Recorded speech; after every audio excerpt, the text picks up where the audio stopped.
కాళ్ళు మొక్కితే పనిచేసే మీరా మాట్లాడేది. మిమ్మల్ని మేల్కోల్పేందుకు భిక్షాటన చేశాం. అభివృద్ధిని ఓర్వలేకనే ఆరోపణలు. పట్టణ మాజీ అధ్యక్షుడు డాక్టరక్కు శ్రీనివాస్. కాళ్ళు మొక్కితేనే పనిచేసే మాజీ ఎమ్మెల్యే ఒడితల సతీష్ కుమార్ మాట్లాడడం విడ్డూరంగా ఉందని హుస్నాబాద్ పట్టణ మాజీ అధ్యక్షుడు డాక్టర్ హక్కు శ్రీనివాస్ అన్నారు. శనివారం ఆయన మీడియాతో మాట్లాడుతూ, నమస్కారం.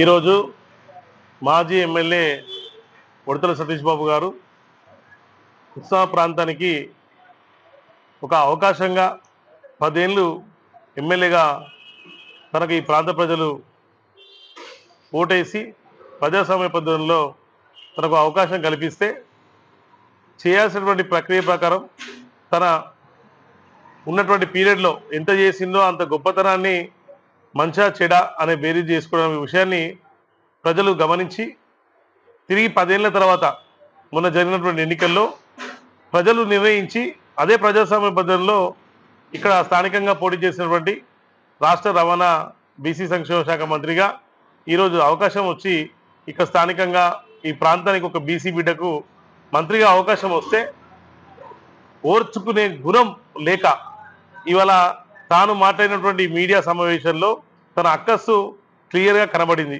ఎందుకంటే 10 ఏళ్ళు తాను 1,50,00,000 2 కోట్ల రూపాయలు వ్యక్తిగతంగా ఉన్నటువంటి వాహనాల్లో తిరుక్కుంటూ కూర్చున్నలోనే 2 కుర్చీలు కూర్చుకుంటా కార్యకర్తలు ఇక్కడ ఉన్నటువంటి 2,40,000 ఓటర్ల జనాభాలో కనీసం ఒక 60 నుంచి 70,000 మందితో కాళ్ళు మొక్కించుకొని ఆ సాంప్రదాయాన్ని తాను 10 ఏళ్ల తర్వాత కోల్పోతే తాను ఇంటికి ఇవాళ స్థానికంగా ఉన్నటువంటి ఎమ్మెల్యే గారు మంత్రిగా ఉన్నటువంటి హైదరాబాద్ ఇన్ఛార్జిగా వ్యవహరిస్తే అందరు ఎమ్మెల్యేలు మినిస్టర్ల కన్నా మా పక్కనే ఉన్నటువంటి మేము మినిస్టర్లో ఉన్నా కూడా మా ఇంటికన్నా అత్యధికంగా మీ ఎమ్మెల్యే గారి ఇంటికే ఎక్కువ మంది వస్తారని ఇతర మంత్రులే మన మంత్రి యొక్క గొప్పతనాన్ని వివరిస్తే వచ్చే ఎన్నికల్లో 1,00,000 మెజార్టీ ఓట్లతోని ఇక్కడ ఉన్నటువంటి ఎమ్మెల్యేగా పునఃభవన గెలిపియాలని ఇంకో మంత్రి చెప్తే తానకు రాజకీయ భవిష్యత్తు ఎక్కడైతే లేకుండా పోతుందని ముందస్తుగానే ఆర్భాటంలోనే రాత్రి నిర్ణయాలు తీసుకొని క్షణికావేశంలో సహనం కోల్పోతున్నానని అనుకోలే. ఎందుకంటే ఇదే 10 ఏళ్లలో అనేకమైనటువంటి వందలాది కార్యక్రమాలు, వ్యక్తిగత వినతి పత్రాలు ఇక్కడ ఉన్నటువంటి ఎమ్మెల్యే అప్పుడుగా పనిచేసినటువంటి మీకు సతీబాబు గారికి అత్యధికంగా ఇచ్చింది నేనే. ఎందుకంటే ఆ రోజు పార్టీ పరంగా మాకు ఒక అవకాశం వస్తే ఇక్కడ స్థానికంగా పట్టణాధ్యక్షుడిగా నేను వ్యవహరించి మీపై అనేకమైనటువంటి కార్యక్రమాలు నిర్వహించడం, కరోనా పీరియడ్లో కూడా ఆఖరికి మిమ్మల్ని చేరలేకపోతున్నాం అంటే మీ దృష్టికి తీసుకువెళ్ళడానికి మీరు హాస్పిటల్లో ఉంటే మీతో మాట్లాడే అవకాశం కూడా లేకపోతే అప్పుడు ఇక్కడ మీరు ఒక ఉన్నతమైనటువంటి కుటుంబం, పెద్ద కుటుంబం కాబట్టి మీరు కార్పొరేట్స్ అయినటువంటి వైద్యం తీసుకోగలుగుతున్నారు యశోద హాస్పిటల్లో.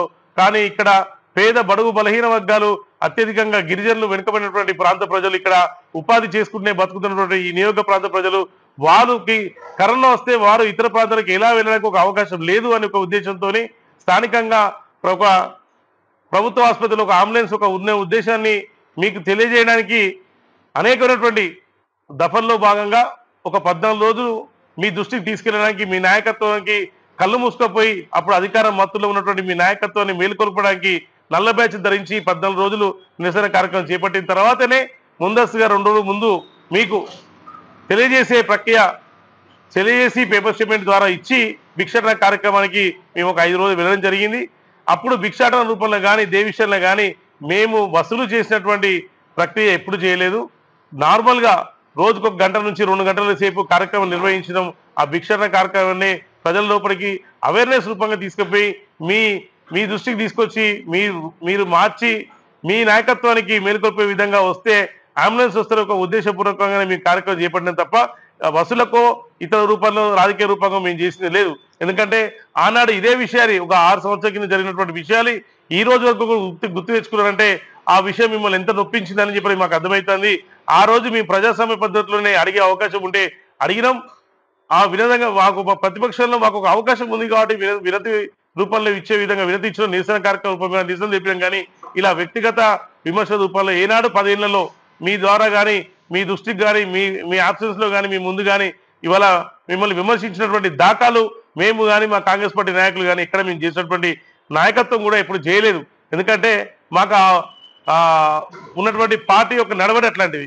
ఇవాళ 18 నెలల కాలంలోనే మీరు 10 ఏళ్ళు పరిపాలించిన తర్వాత మీ కుర్చీ మీ మీద లాక్కున్నట్టు, మీ ప్రజాస్వామ్య రూపంలో మాకు ఎమ్మెల్యే గెలిస్తే మా ఎమ్మెల్యే సాబ్ ఇక్కడ అవకాశం వచ్చిన బీసీ బిడ్డగా ఒక రాష్ట్ర మంత్రిగా ఇక్కడ వ్యవహరిస్తే మీరు ఓర్చుకోలేక 18 నెలల తర్వాత ఇక్కడ ఉన్నటువంటి నాయకత్వం క్రమంగా మంత్రులు ఎమ్మెల్యేలు అభివృద్ధి రాష్ట్రంలోనే ఉస్నాబాద్ అంటే 2వ నెంబర్ స్థానంగా జరుగుతుందని ఒక ప్రచారం నేపథ్యంలో ఇక్కడ పనులు జరుగుతుంటే ఇక్కడ జీవోలు కాపీలతో సహా వచ్చి వెంటనే ఇక్కడ జరుగుతున్నటువంటి ప్రక్రియను మీరు చూసి ఓరలేక మీకు రాజకీయ భవిష్యత్తు ఉండదేమో ఇక అనే ఒక అక్కసుతోని మీ సబ్సిడీ నాయకుల ఒక మాటలు మీ పక్కనే ఉన్నటువంటి కొందరు కావచ్చు లేదా ఇతర సన్యాసుల మాట విని సన్యాసి ముచ్చటి వల్ల మీరు వేదాలు వహించినట్టుగా మాకు చెప్పడం అవసరం లేదు.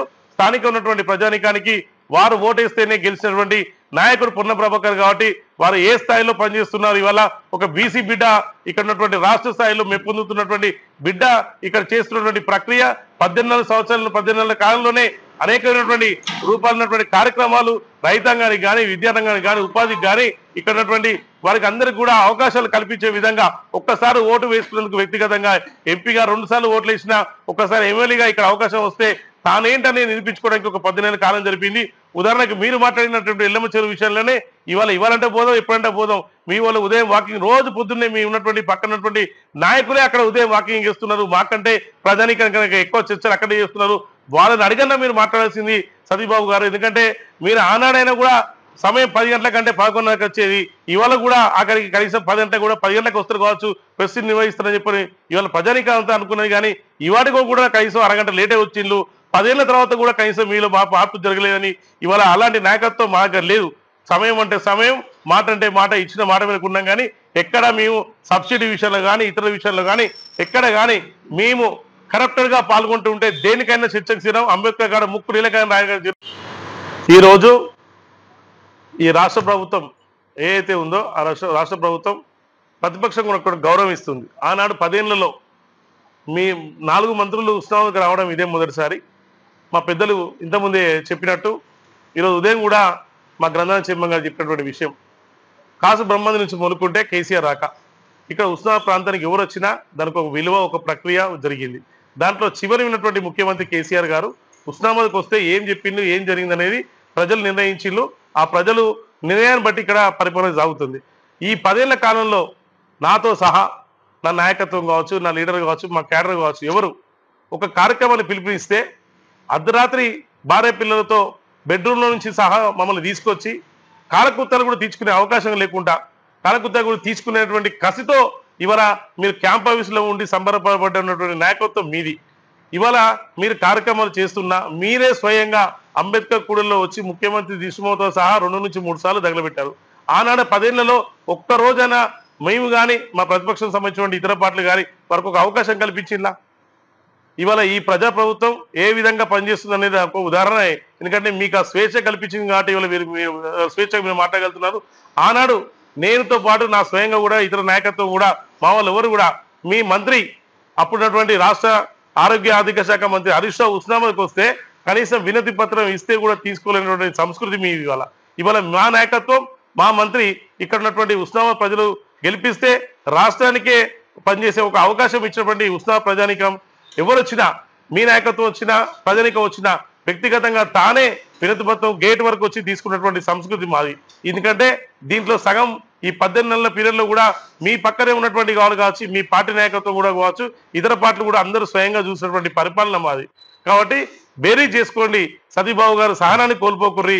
అరెస్టులతో అక్రమ అరెస్టులతో అక్రమ కేసులతో మీ పక్కనటువంటి వాళ్ళతో 6-7 కేసులు పెట్టించి స్వయంగా ఆ కేసులు ఇప్పటికి కూడా మేము అటెండ్ అవుతున్నటువంటి విషయాలు మీ నాయకత్వం అడగండి. మీకు తెలియకపోతే మీరు తెలుసుకునే ప్రక్రియ మాట్లాడండి. కానీ అవకాశం దొరికింది కదా నన్ను మర్చిపోతారు. రాష్ట్రానికి 4 మంత్రులు ఉస్మానాబాద్కి వచ్చి మా స్థానిక ఉన్నటువంటి నాయకత్వాన్ని మెప్పించింది. ప్రజలు ఒక చర్చ చేసుకుంటారు. ఇంజనీరింగ్ కాలేజ్ మంచిది జరుగుతుంది, మెడికల్ కాలేజ్ విషయం జరిగింది, పీజీ కాలేజ్ జరగబోతుంది, ఎల్లమ్మ చెరువు పనులు అవుతున్నాయి, రోడ్లు పనులు అవుతున్నాయి, మహాసంతం కాని పనులు రేపు మాప జరగబోతున్నాయి. ఇట్లా దేవాలయాలు అభివృద్ధి చెందుతున్నాయి. అనేక విషయాల్లో ముందుకు వెళ్తుంది ఉస్మానాబాద్. ఇక్కడ వ్యక్తిగతంగా లాభం జరుగుతుంది, రేపు మాప ఇండస్ట్రీలో కూడా జరిగే అవకాశం ఉంటుందని చెప్పి ఒక భావనలో మీకు వ్యక్తిగతంగా ఎక్కడ ఉత్సవాల తావు ఉండదు అనే ఒక అవకాశం మీరు భావించి మీరు మాట్లాడుతున్నటువంటి సహనం కోల్పోతున్నటువంటి విషయాన్ని మీరు ఒక సరి చూసుకోండి. మీరు మాట్లాడినటువంటి తీరు మీరే చూసుకోవాలని కోరుకుంటున్నాం. ఎందుకంటే మీరు పోయినటువంటి ఒక ప్రాంత అభిప్రాయం వ్యక్తిగతంగా మీ పేరు ఉండొచ్చు. ఆ వ్యక్తిగతమైనటువంటి అభిప్రాయం కూడా పూర్తిగా కోల్పోవద్దని చెప్పని ఇవాళ ఉన్నటువంటి మీకు కొంత సహనం అవసరం. ఎందుకంటే మేము 10 ఏళ్ళు ప్రతిపక్షంలో ఉండి కొట్లైనా మీ కనీసం 18 నెలలైనా కూడా మీరు మా పైన ఉన్నటువంటి విమర్శలు వ్యక్తిగతం దావాకు వచ్చిందంటే కూడా మీ సహనం ఎంతవరకు కోల్పోయింది. అధికారం లేకపోతే ఇవాళ మీ ముందట ఉన్నటువంటి పోలీస్ బండ్లు కావచ్చు, ఇవాళ పోలీసు సమస్య పెట్టకపోయినా అధికార ముక్కు నీలకాయని రాయడం మీరు కనుక మీ నాయకత్వం కూడా మమ్మల్ని నిరూపించే అవకాశం ఉంటే నిరూపించుకునే ప్రక్రియ చేపట్టచ్చు. మాకు అవకాశాలు లేవు, మాకు ఆ ఉద్దేశాలు లేవు. మాకు ఒక అవకాశం వచ్చింది, ప్రజలు మాకు ఒక అవకాశం కల్పించింది కాబట్టి ఆ అవకాశాన్ని పూర్తి స్థాయిలో వినియోగించుకుంటాం. మాట్లాడడానికి కూడా మీలాగా పోగేసుకొని మందబలం ఉన్నట్టు వీడియోలు, ఫోటోలు, ఫ్లెక్సీలు పెట్టుకోవాల్సిన అవసరం లేదు. ఎందుకంటే ప్రజలు మాకు ఒక అవకాశం ఇచ్చింది కాబట్టి ఇక్కడ ప్రజానికానికి మేము వ్యక్తిగతంగా ఎవరికి వారికి మాకున్నటువంటి పనుల రూపంలో మేము ప్రజానికానికి అందుబాటులో ఉండడానికి పరిమితమై ఉన్నాం కాబట్టి వేరే ఉద్దేశాలతో మీ మీద ప్రెస్ మీట్లు పెట్టి పత్రికా వాళ్ళ విలేకరుల సమయం కానీ మా నాయకుల సమయం కానీ వృధా చేయాల్సిన అవసరం లేదు. ఆ ఉద్దేశంతోనే వ్యక్తిగతంగా వీడియో పెట్టాల్సి వస్తుంది. కాబట్టి మీరు మాట్లాడుతున్నటువంటి మాతా శిశు ఆసుపత్రి మీరు సమయకాలంలో కానీ ఏసీబీ ఆఫీస్ కానీ మాతా శిశు కానీ మన ఉన్న ఎల్లమ్మ చెరువు కట్ట కావచ్చు, లేకపోతే ఆర్ఎంబీ ఏఈ ఆఫీస్ కావచ్చు, లేకపోతే మీరు మాట్లాడుతున్నటువంటి పాలిటెక్నిక్ కాలేజ్ విషయం కావచ్చు, ఇంజనీరింగ్ కాలేజ్ విషయంలో కావచ్చు, ఇప్పుడున్నటువంటి మెడికల్ కాలేజ్ విషయంలో కావచ్చు, లేకపోతే పీజీ కాలేజ్ విషయం కావచ్చు, ఇవన్నీ 10 ఏళ్లలో మీకు చేసే అవకాశాలు వచ్చినాయి కదా. మీ సమకాలంలో మీరు చేసే అవకాశం ఉంటే మాకు ఇవాళ అవకాశం ఎన్నుకుంటుండే. మీరు 10 ఏళ్లలో పూర్తి చేసే ప్రక్రియ మీ కాలంలో మీరు పూర్తి చేస్తే ఎవరు అడిగి వాళ్ళు ఉన్నారు కదా. మీరు కాల పరిమితి మించిపోయిన తర్వాత కూడా పూర్తి చేయకపోతే మీరు చేసినటువంటి పనులు మేము పూర్తి చేసి ఇవాళ చేస్తే మేము పూర్తి చేస్తామని చెప్పుకునే దాఖలు కూడా మాకు ఇప్పుడు మేము చేసుకోలేదు. ఇదే మున్సిపాలిటీలో, ఇదే ఉస్నాబాద్లో కూడా మున్సిపల్ క్లోజింగ్ సెమినార్లో కూడా మీ పేరు తీసి గౌరవప్రదమైనటువంటి మంత్రిగా హోదాలో ఉన్నా కూడా మీ పేరు తాను తెలిసి మీరు చేసినటువంటి ఈ బిల్డింగ్ అనేది చేసి చెప్పారు. కానీ వ్యక్తిగతంగా తాను చేసినట్టు కూడా ఎక్కడ చేయలేదనే అనే మాటను కూడా మీరు వీడియో తెప్పించుకొని చూసుకోవచ్చు. లేకపోతే మీ వీడియోలో ఉన్నటువంటి వ్యక్తులను కూడా అడిగి తెలుసుకోవచ్చు. మీలో ఉన్నటువంటి సగం మనుషులు ఇవాళ మా కార్పొరేట్ కానీ మా క్యాంప్ ఆఫీసర్ విషయాల్లో కానీ ఎమ్మెల్యే మినిస్టర్ కాలేజ్లో కానీ సగం మంది వచ్చి ఛాయలు బిస్కెట్లు అన్ని తాగి వాళ్ళకి అవసరమైనటువంటి పనులు కూడా తీసుకొని పోతున్నారు. కానీ 10 ఏళ్లలో ఏనాడు కూడా వ్యక్తిగత ఉన్నటువంటి పనుల విషయంలో కానీ పార్టీ విషయంలో కానీ తప్ప మీ దగ్గరికి ఏనాడు మా కాంగ్రెస్ నాయకులు వచ్చింది లేదు, ఆ దాఖలు చేసింది లేదు. కానీ ఇవాళ మా నాయకత్వంలో మీ నాయకత్వం కూడా వచ్చి ఇక్కడ మా దగ్గర పనులు చేయించుకొని పోతున్నా కూడా ప్రజానికానికి ఇక్కడ ప్రజాస్వామ్య పద్ధతిలో ఏది జరగాలో అదే జరుగుతుంది తప్ప వ్యక్తిగతంగా ఎవరు దర్శనం లేదు. ఇవాళ లేని సంస్కృతి మీరు ఇక్కడ స్థానికంగా మీరు తీసుకోవాల్సిన అవసరం లేదు. మీ ఉనికి కోల్పోతున్నారు, మీ సహనం కోల్పోతున్నారు. కాస్త మీలో ఉన్నటువంటి 10 సంవత్సరాల్లో ఏదైతే ప్రజానికం సతీబాబు మంచోడే అనే ఒక పేరైతే భావన ఉండే, కానీ సమర్థుడు కాదని ఒక భావన ఉండే, ఆయనతో అది కూడా మీరు ఇట్లాంటి పిచ్చి పిచ్చి మాట్లాడి సహనం కోల్పోయి మంత్రి గారిని వ్యక్తిగతంగా విమర్శలు చేస్తే మాత్రం ఊకునే లేదని చెప్పని చెప్తున్నాం.